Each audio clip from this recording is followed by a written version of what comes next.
Welcome back to Jibber Jabber. In this podcast, we explore the latest advancements in technology and their impact on society. I'm your host, Sanj Saigal. Please welcome Fabio Iacobini, a journalist covering the fascinating journey from AI to EI. Fabio, welcome back to the show. Thank you, Sanj, to be back on your show. It's such a pleasure all the time. Fantastic. Well, let's dive straight in. Can you briefly explain AI and how it's transformed various industries? Well, absolutely. AI starts to be a threat. Everybody talking about artificial intelligence, but to me, it can be a tools, but cannot be a replacement because we are a human being. We are in the world to progress and to make something good for ourselves, for the others. So I think it's not going to be a replacement, in my opinion. Mm-hmm. Well, that's what lots of people are talking about. That's the debate, whether it is or whether it isn't going to be a replacement. But absolutely. Okay, well, look, now that we've heard a little bit about AI and how it can impact society, what exactly is EI, or the emotional intelligence, and how does it differ from AI?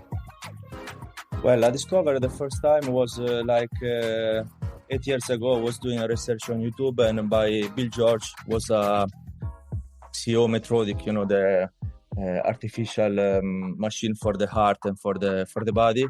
And so basically said we can do many things with artificial intelligence with the machine, but excitement, emotion, and feelings cannot be replaced by the machine, basically. I see. Well, that's fascinating. And how does AI and EI intersect? How do they meet? I mean, what is this road from AI to EI? What exactly is it? Well, basically, I've been brought by Wharton University in Pennsylvania, and then from ChatGPT a couple of years ago, and start to be like, people write an email asking help to artificial intelligence, and then started with also with the lyrics, with the music, and after that it started to be a threat because I read last week on BBC at least 8 million jobs are going to be replaced by artificial intelligence, like garage, this kind of storage work and this kind of stuff. Yeah. Okay. The concept of EI, I'm guessing the emotional intelligence, which you say that not everybody knows about.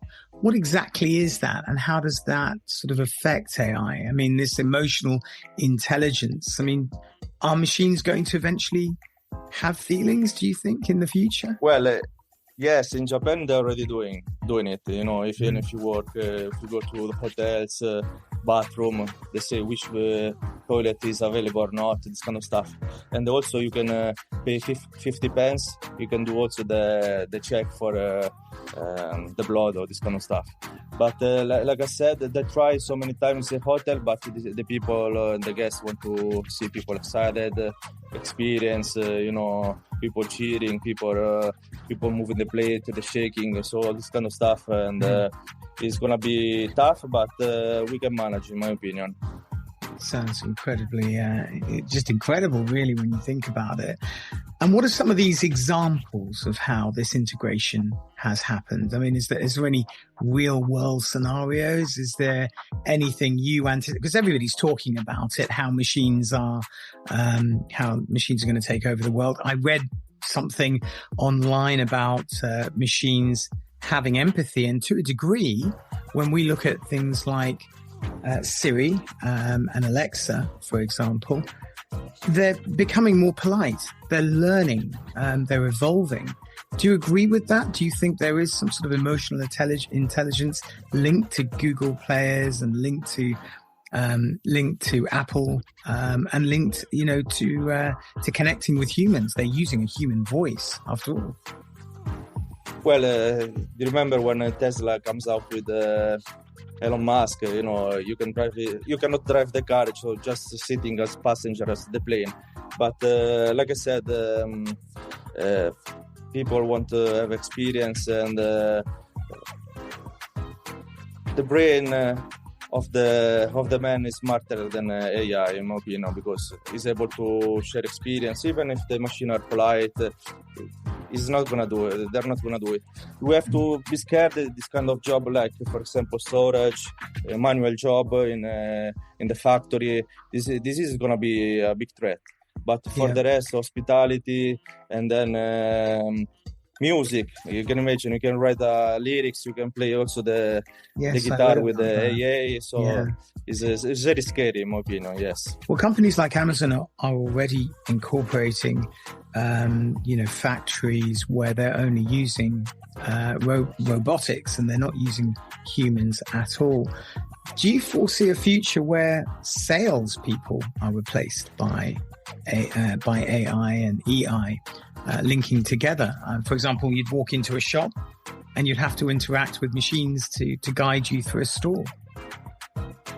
Well, you see, this kind of topics is a bit sad, because the people are being exploited by big company like fashion industry. They get paid $2 every day. Is very, it's unacceptable.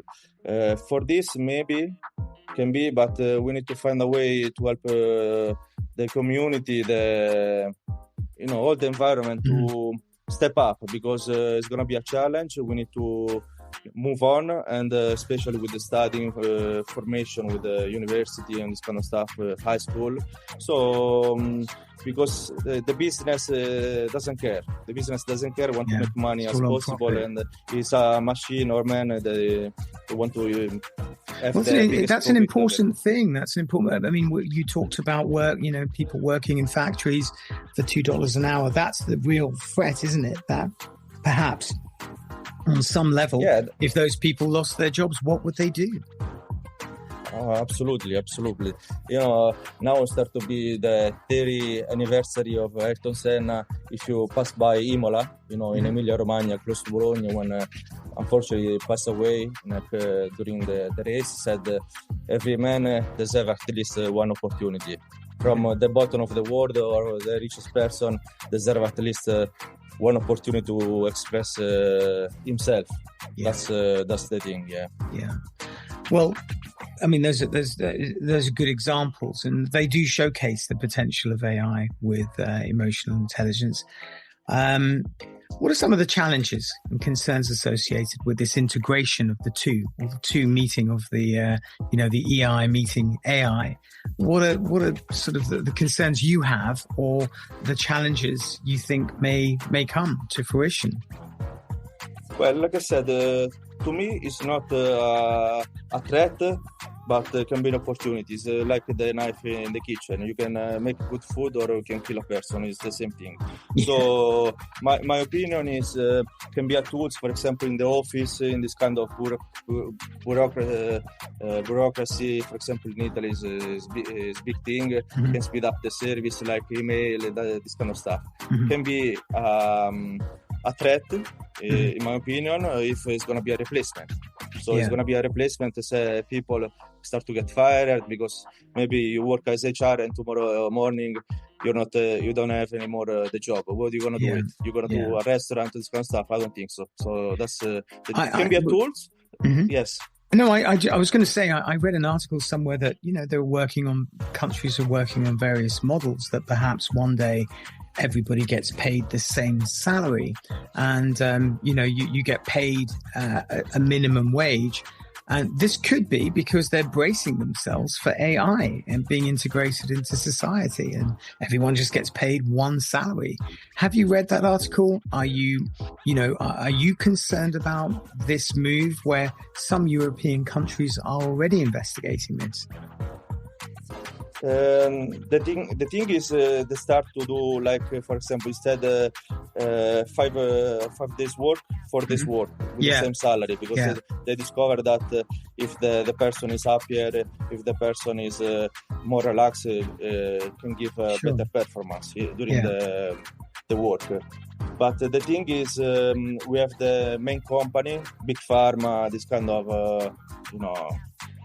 big factories industry want to just get the best profit, and they don't care about people, they don't care about society, and so this is the technology, like internet, has been the main discovery of the century. But look what's going to happen with the children, exploitation, all this kind of stuff. It's very.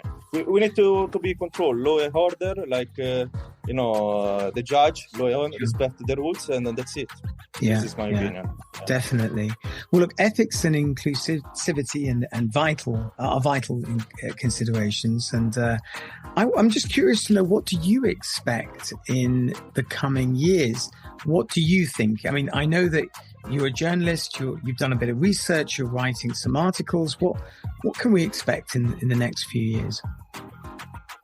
Well, I think we are in the brink of to lose everything, even because we're scared about the war and all this kind of stuff. But I believe the humanity has been all the time be able to save themselves. You remember the nuclear threat between Russia and US with Kennedy, all this kind of stuff during the Second World War. But I believe we're gonna be in a junction where the human being will be in control of themselves, like we the people with the American Constitution. We the people, we have the power, so we have control of the world. No, that's my biggest fear. I was going to say that. I think it's going to happen like this, because otherwise it's going to be the fear, game over for everything. Basically. And that's my biggest fear, is that machines will take over and begin to learn, and they may think that humans are indeed the threat. So that's the debate, that machines actually become self-learning and think that we are actually the threat. But definitely. Look, I wanted to ask you some other questions, really, because it's a fascinating topic, and I know that it's everywhere. The public, people are talking about this every day, and we see good examples every day in the news of how robotics, robots, call it what you like, are actually being included in healthcare, for example. Eye operations are now being done robotically and done abroad. So let me ask you a few questions. Should AI systems be designed to prioritize emotional intelligence over pure analytical capabilities? Meaning that should we sort of think that should emotional intelligence be a priority, or you think we've got many generations to come before we have to worry about it? Well, I think to clean up all the society, we need at least 3 good generations to live a good life, because the society is in big trouble with the social network, with all this kind of TV. So the people need to get what's the real meaning of the life, and also the technology can help, of course, because since internet, all this kind of stuff, they shown up. So our life, I think, is much better now than 40 years ago. But it's not just all about technology. We have emotion, we have connection, networking with people. And this is the main thing. Otherwise, we're going to be all depressed. That's what is going to happen. For example, in UK, if you take 6 person randomly, 1 person is in mental trouble, mental health trouble. So, which is very, very sad. That's what's happening with the technology. So this is, What do you think about mental, not just mental health diagnosis, but also treatment? I mean, do you think that perhaps rather than speak to a human, our first port of call is in fact talking to a machine? We're all guilty of it. We're doing it every day. People are looking up their symptoms on Google to see whether it's worth going to see a doctor or not. Do you think it will be used more in sort of mental health and treatment? No, absolutely, because mental health all linked with emotion, and for example, if if you want to avoid or you want to treat yourself, you have to be like a doctor of yourself. So strict diet, vegetables, meat, carbs. Also, the sleep is very important. Yes. Exercise, running, gym is very, very important. So you have to, organize your life in a good way. Otherwise, you fall down in depression, and depression is very tough to treat and to go over, unfortunately. Yeah. What about ensuring that AI systems with emotional intelligence don't sort of bias against, don't sort of they don't perpetuate a bias or discriminate, let's put it that way, against certain individuals or groups? Do you think that AI systems with emotional intelligence could in fact discriminate against individuals or groups of people? No, I don't think so, because like I said, it's gonna be a tool, a help to speed up service, to speed up work, all this kind of I agree with you. Yeah. But of course, if it's gonna be a replacement, it's not good at all, because now a couple of months ago there was a trial with Facebook, because allowed people underage, like 13, 14 years old, able to log in the Facebook, in TikTok, and this kind of social media, which is very, very bad, because people they don't get what's going on, because of course you are 12, 13 years old, you don't think what is going on, and you have other side of the screen, people able to groom you or even put yourself in trouble. Yeah. Okay, and do you think that AI systems should be transparent about their emotional intelligence capabilities? We don't know a lot about emotional intelligence. We seem to be more of an expert talking about AI. Is it transparent, emotional intelligence? Is there some way we can do research about it? Some way we can sort of find out more about this emotional? Yeah, the main character are, like I said, Bill George, 10 years ago in Stratford University in US, and also Daniel Goldman, who start to like a party, politics party about emotional intelligence. But like I said, if you go during the weekend with your fiancé or friends at the restaurant, if the food is good and service is bad, you don't come back. If the food is average and the service is great, you will come back. So it's the same thing. So this is the main thing where manager, very important people are talking about. This is the main topic, in my opinion, because like I said, we are in this world for service. This is the thing. Absolutely. I think there is a difference. But, like you mentioned before, you mentioned about profits and big companies only really sort of worried about profit. It's quite scary to think that actually emotional intelligence, although it's important for profits, we're looking at big companies who don't really care about service. You just press a button, your parcel arrives. And very much, there's no sort of interaction with people as such. Even a refund, you go online and press a button and you return a product. You're not even talking to a human. No, it's all speculation. You see on Wall Street now with the computer, people get up in the middle of the night to sell or buy the stock market, and it's very scary. And there are people, for example, the 10 richest people in the world during the COVID, instead of get poor, they became 3 times richer than before during the COVID, and people are struggling with money. So this is the things, and it's unbelievable. Now you're in. Sorry. Yeah, like I said. Sorry. Yeah, like I said, if in democracy there are no rules, is anarchy, and doesn't work in the society. So it's the same. Yeah. I want to ask you, Fabio, because you've got a background in hospitality, and I'm just interested to know if AI has actually impacted hospitality anywhere in the world, and if it has, how? Yes, I can say TripAdvisor, which is a shame in my opinion, because it's not a luxury service, but start to be a McDonald's service with a review. People when step up in the hotel, they know already that if they're gonna complain, they will get free champagne, discount in the room, and this kind of stuff. So it's not good at all. And I have to say that we're not biased against TripAdvisor. It's only your own personal opinion. But yes, definitely. Yeah, unfortunately, the people look for TripAdvisor or this kind of booking.com. Yeah, I don't want to blame them, but it's like this.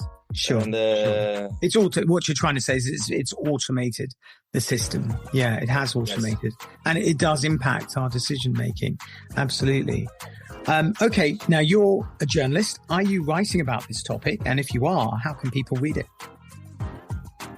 Well, like I said, I was studying around this couple of days because I'm still in holiday until Sunday, so I have plenty of time. Yeah, and can we expect anything from you on this topic? Maybe. But it's difficult because people, they don't know what is emotional intelligence. People start to step up in the theater, in the cinema, whatever, but people they don't get what's going on, in my opinion. So this is the main things. Okay. Well, how can people read about the other topics you've written about? Do you have a website?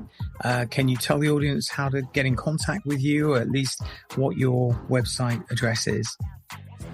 Well, you can find me in WordPress. So letsdiscoveryourself.com is www.lets-discover-yourself.com, or even LinkedIn. Sometimes I show up with some topic, kind of stuff. Yeah. Brilliant. Well, that's truly so. If you want to get in touch with Fabio, that's probably the best way. But listen, to our listeners, because obviously, Fabio, we're running out of time, unfortunately. But for our listeners, thank you for tuning in. Fabio, thank you for joining us today. I really appreciate your time. Thank you. So I want to greet just two people. So my brother will turn 30 years old next Monday, so in a couple of days. And also Stefano is our angel for the security department. So no problem at all. Okay, well, look, thank you to our listeners for tuning into another episode of Jibber Jabber, the vocal part of the networking magazine. Stay curious, stay informed, and until next time, bye for now.